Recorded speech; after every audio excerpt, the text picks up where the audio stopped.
The massive Zephyrian slave ship Dark Harvest drifted silently through the empty space near the edge of human territory. Captain Vextar sat in his command chair, his 6 eyes scanning the displays for potential targets. His crew had been hunting for weeks without success, and the exotic pet dealers on Velos Prime were growing impatient. "Captain," called out Navigator Zilok from his station, "I'm detecting a small transport vessel approaching our position. Bioscanners show multiple life forms aboard." Vextar's mandibles clicked with interest. "Show me the readings." The main screen flickered to life, displaying a modest human transport ship.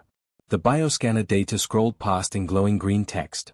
Vextar's eyes widened as he read the numbers. 37 life forms, he said slowly. "But look at these mass readings. Most of them are quite small. Much smaller than typical adult humans." His second-in-command, Crixnell, leaned over to study the data. "Perhaps they are carrying some kind of small mammals? Earth creatures are always popular in the exotic markets." "No," Vextar said, his voice growing excited. "These readings show human DNA signatures, but the size suggests they are juveniles. Do you know what young humans sell for on the black market?" The bridge crew exchanged glances. Everyone knew that human children were considered the ultimate prize among wealthy collectors. They were intelligent enough to be entertaining, yet small enough to be manageable. Or so the slavers believed. "Prepare the capture nets," Vextar ordered. "And ready the sleep gas. We want them alive and undamaged." The Dark Harvest moved closer to the human vessel, its weapons charging. The transport ship was clearly civilian, with minimal shielding and no visible weapons. It would be an easy capture. On board the human transport Lunar Explorer, Miss Emily Watson was trying to keep 37 excited children calm as they returned from their field trip to Lunar Colony. The kids were buzzing with energy, talking about the moon rocks they had collected and the low-gravity experiments they had performed. "Everyone please return to your seats," Emily called out over the chatter. "We'll be back at Earth Station in about 2 hours." 10-year-old Tommy Mitchell pressed his face against the window, watching the stars. "Miss Watson, what's that big ship out there?" Emily moved to the window and felt her blood turn cold. The massive alien vessel was unlike anything in the human fleet. Its dark hull bristled with weapons, and strange symbols glowed along its sides. Before she could react, the transport ship shuddered violently. Emergency lights began flashing as the ship's systems went offline. The artificial gravity failed, sending children floating toward the ceiling. "Everyone stay calm," Emily shouted, but her voice was drowned out by the sound of metal tearing. The Zephyrians had fired their capture nets, wrapping around the human ship like a giant web. David Brown, one of the parent chaperones, was desperately trying to reach the communication console. "I can't get through to Earth Station," he called out. "Something is jamming our signals." Lisa Parker, the other chaperone, was helping children strap themselves into their seats. "Emily, what's happening?" Before Emily could answer, a section of the ship's hull began to glow red-hot. The Zephyrians were cutting their way inside. "Kids, listen to me very carefully," Emily said, her voice steady despite her fear. "Some bad people are trying to get on our ship. I need you all to stay together and do exactly what I say." 8-year-old Rebecca Adams raised her hand. "Miss Watson, are these the aliens my dad told me about? The ones who steal people?" Emily's heart sank. She had hoped the children wouldn't understand what was happening. "Yes, Rebecca. But remember what we learned about staying safe. We stick together, we stay smart, and we never give up." The hull breach was almost complete. Strange hissing sounds echoed through the ship as alien cutting tools worked their way through the metal. Then, with a final screech, a section of wall fell inward. Creatures in environmental suits poured through the opening. They were tall and thin, with multiple eyes and chitinous skin. Their movements were quick and precise as they spread through the ship. "Sleep gas, now," one of them commanded in accented English. Canisters rolled across the floor, releasing thick purple clouds. The children began coughing and their vision blurred. Emily tried to reach her students, but her legs gave out as the alien sedative took effect. Tommy Mitchell fought against the drowsiness, watching as the aliens efficiently sorted through the unconscious humans.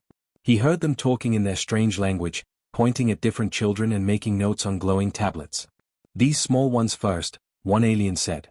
"They will bring the highest prices."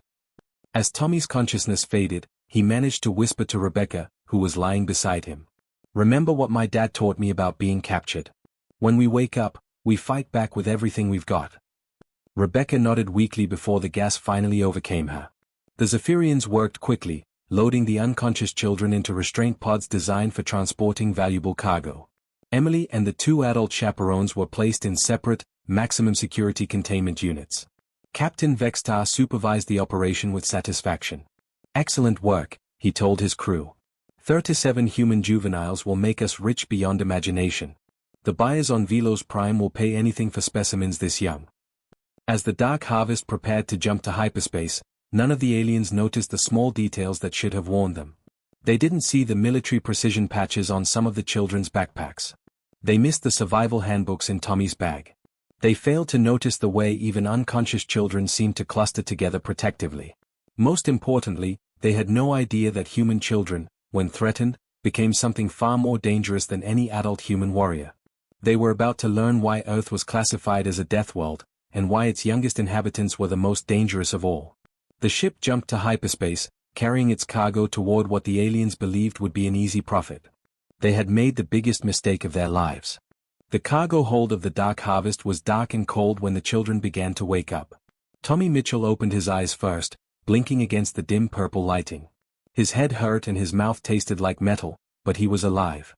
"Rebecca?" he whispered into the darkness. "Are you okay?" A small voice answered from nearby. "I'm here. My tummy feels sick." One by one, the other children began to stir. They found themselves in small metal cages, barely big enough to sit up in. The cages were designed for creatures much different than humans, with odd angles that made it impossible to get comfortable. James Wilson, who was 11 and the biggest kid in their class, tested the bars of his cage. "These things are strong," he said quietly. "But look at this lock mechanism. It's electronic, not mechanical." The Thompson twins, Alex and Katie, were in cages next to each other. They had always been good at working together, and now they pressed their faces against the bars to talk. "Count off," Katie whispered. "Everyone say your name so we know who's here." The roll call took several minutes, but all 37 children were accounted for. They were scared, but they were together, and that made them feel braver. "Where are the grown-ups?" asked Sophie Green, who was only 7 years old. "They put Miss Watson and our parents somewhere else," Tommy said. "But we're going to find them. First, we need to get out of these cages." Ben Clark had been watching the alien guards through a crack in the wall. "There's one guard out there. He's really tall and has too many eyes. He keeps checking some kind of tablet." "What do we know about getting out of locked places?" Rebecca asked. James thought about all the adventure movies he had watched. "We need tools, and we need to work together. Look around your cages. What do you see?" The children began examining their prison more carefully. The cages were old and not well maintained. Some of the bars were slightly loose. The electronic locks had small panels that seemed designed for different kinds of hands. "I found something," whispered Amy Johnson. She had discovered that one of the food dispensers in her cage was broken, leaving sharp metal edges. "I think I can use this like a screwdriver." Peter Evans was good with electronics from helping his father fix computers. "These lock panels have screws. If we can remove them, maybe we can mess with the wires inside." The children worked quietly for what felt like hours. They shared their discoveries in whispers, passing small tools through the bars between cages. Amy's sharp metal piece became a screwdriver. Ben found a piece of plastic that worked like a wedge. The Thompson twins discovered they could reach each other's lock panels if they stretched their arms through the bars. "Someone's coming," hissed Sophie, who was watching the corridor. The children quickly hid their improvised tools and pretended to be asleep. The alien guard, Clicksnore, entered the cargo hold carrying a tray of what looked like gray paste in small bowls. Clicksnore was not particularly smart, even by Zephyrian standards. He had been assigned to guard duty because he was too clumsy for more important jobs. He opened each cage one by one, placing a bowl of food inside. When he reached Tommy's cage, something went wrong with the lock mechanism. The electronic panel sparked and the door swung open slightly. "Stupid human technology interference," Clicksnore muttered in his own language. He reached into the cage to push the door closed properly. That was when Tommy grabbed his arm. "Now!" Tommy shouted. What happened next would later be studied by xenobiologists across the galaxy. The human children moved with a coordination that seemed impossible for their age. They had been planning and communicating in ways the aliens couldn't detect. Amy jammed her sharp tool into the lock panel of her cage while Ben used his wedge to pry the door open. The Thompson twins had already loosened their lock mechanisms and burst free immediately. Within seconds, half the children were out of their cages. Clicksnore tried to activate his emergency communicator, but small human hands were everywhere. James Wilson, despite being only 11, was strong enough to wrestle the device away. Rebecca and Sophie worked together to tie the alien's legs with strips torn from their school uniforms. His weapon, Katie shouted, pointing to the energy pistol on Clicksnore's belt. Peter Evans grabbed it, though it was almost too big for his hands. How do we know it won't hurt us? Point it away from everyone and see, Tommy said. Peter aimed at an empty corner and pressed what looked like a trigger. A bolt of blue energy shot out, leaving a scorch mark on the wall. The alien guard was now completely overwhelmed. These small humans moved like a pack of predators, anticipating each other's actions and working with frightening efficiency. When he tried to call for help, one of them stuffed part of a torn uniform into his mouth. We need his access cards, James said, searching the alien's equipment belt. And we need to find Miss Watson and the grown-ups. The ventilation shafts, Rebecca said, pointing up at a grate in the ceiling. We're small enough to fit through them. We can move around the ship without being seen. Tommy looked at his classmates. They were no longer scared children. They were something else now, something that worked together with perfect understanding. Remember what we learned in scout camp, he said. We move quiet, we stick together, and we watch each other's backs. The children began boosting each other up to the ventilation system. They moved like ghosts through the alien ship, while somewhere in the distance, alarms began to sound. The hunt had begun. The ventilation system of the Dark Harvest had never carried anything more dangerous than recycled air. Now it crawled with 37 human children who moved through the metal tunnels like they owned them. Rebecca Adams led the first group through the narrow passages. At 8 years old, she was small even for her age, which made her perfect for scouting ahead. Behind her, the other children followed in single file, their shoes making almost no sound on the metal surfaces. Stop, Rebecca whispered, holding up her hand. Through a grate below, she could see 2 alien crew members talking in their strange clicking language. Tommy Mitchell crawled up beside her and listened carefully. His father had taught him that information was the most important weapon in any fight. They're talking about us, he whispered back to the others. They're scared. One of them wants to space us. What does that mean? Asked Sophie Green, who was right behind him. It means they want to throw us out into space, James Wilson said grimly. We need to move faster. The children had split into 3 groups. Tommy's group was looking for their teacher and the adult chaperones. The Thompson twins were leading a group to find the ship's communication systems. Ben Clark was taking the 3rd group to locate the engine room. They had learned the ship's layout by listening to the aliens and watching through air vents. The Dark Harvest was old and poorly maintained, which worked in their favor. There were plenty of hiding spots and broken systems they could use. Tommy's group found what they were looking for on the ship's detention level. Through another air vent, they could see Miss Emily Watson in a small cell. She was awake and looked unhurt, but worried. Miss Watson, Tommy whispered through the grate. Emily looked up in surprise. Tommy? How did you get out? We're all out, Rebecca said, pressing her face to the grate. We're coming to get you. No, children, it's too dangerous. You need to hide until help comes. But the kids were already working on removing the vent grate. Peter Evans had kept some of their improvised tools, and he quickly loosened the screws. Amy Johnson squeezed through first, dropping silently into the detention area. The electronic lock on Emily's cell was more advanced than the ones in the cargo hold, but Peter had been studying the alien technology. Their computers use a different system than ours, but the basic principles are the same, he said, pulling apart the control panel. While Peter worked on the lock, the other children kept watch. They had developed a system of hand signals that let them communicate without making noise. Rebecca held up 2 fingers, then pointed down the corridor. 2 guards were coming. The children scattered immediately. Some hid behind storage containers, others pressed themselves against the walls in the shadows. When the guards passed by, they saw nothing unusual. Meanwhile, the Thompson twins had reached the communication center. The room was empty except for one alien technician who was listening to music through some kind of headphones. Alex and Katie looked at each other and nodded. They had been practicing coordinated moves since they were toddlers. Alex created a distraction by knocking over a container of tools on one side of the room.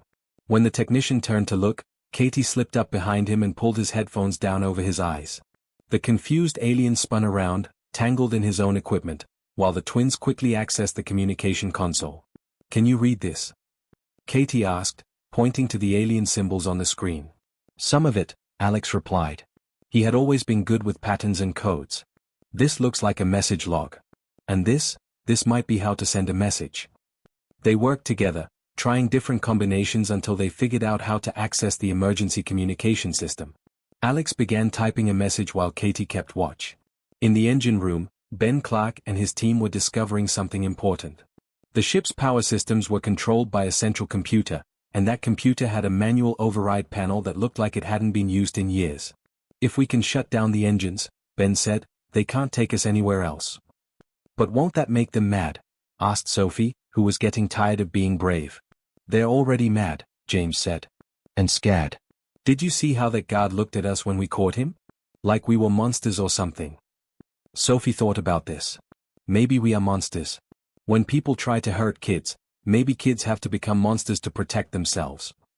The other children considered this. They were doing things they had never imagined they could do. They were working together in ways that felt natural but also somehow beyond what normal children should be able to accomplish. Back in the detention area, Peter had successfully opened Miss Watson's cell. Emily stepped out and immediately tried to take charge. Children, we need to find a place to hide until rescue arrives, she said. No, Miss Watson, Tommy said firmly. We're not hiding anymore. We're taking over this ship. Emily stared at her students. There was something different about them now. They moved with purpose and confidence that seemed far beyond their years. They looked at each other and communicated with glances and small gestures, like a pack of young predators. Tommy, you're just children, she said softly. Not anymore, Rebecca replied. They made us into something else when they took us.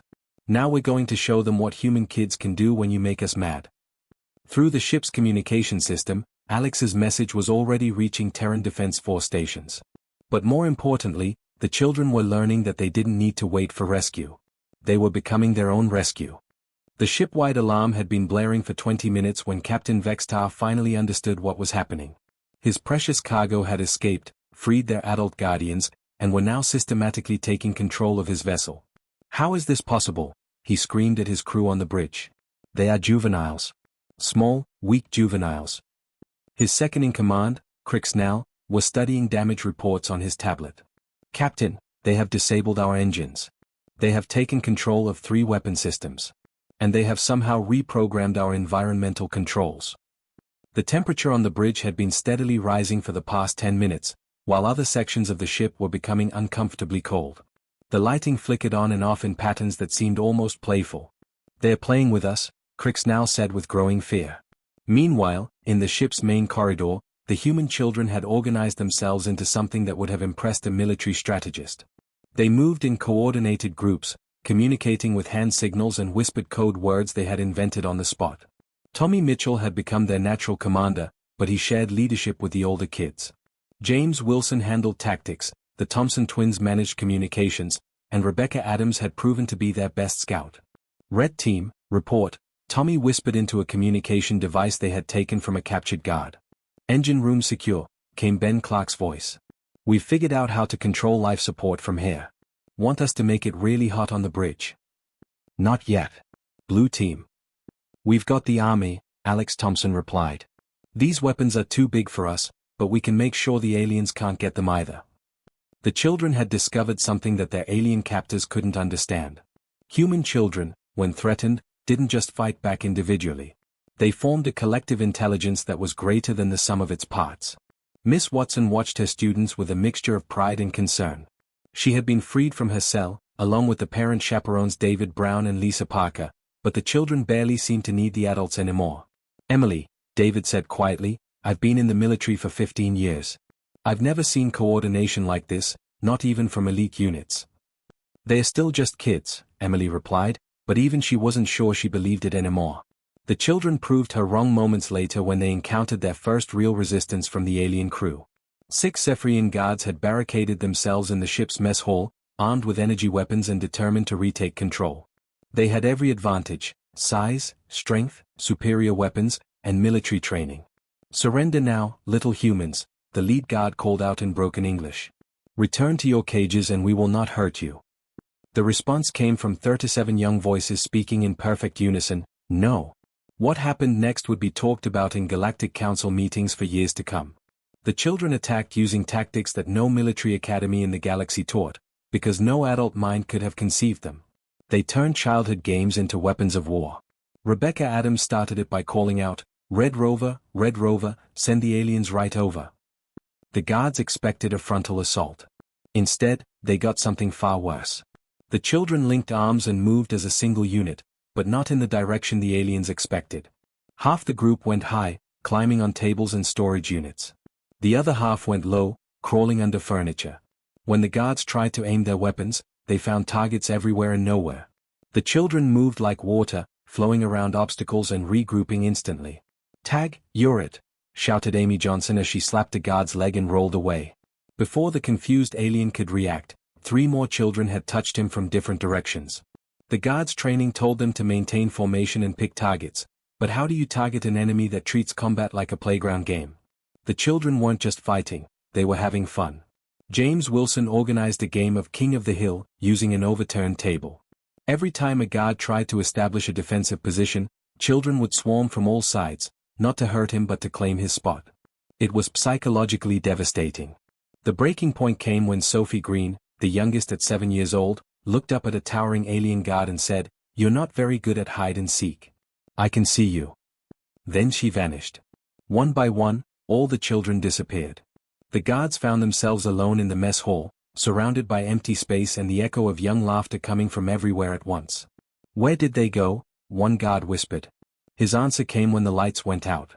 In the darkness, small hands began reaching out from impossible places. Under tables, behind panels, through ventilation grates. The children had turned the entire room into their playground. When the lights came back on, all 6 guards were tied up with their own equipment belts, and the children were sitting in a circle around them like they were having story time.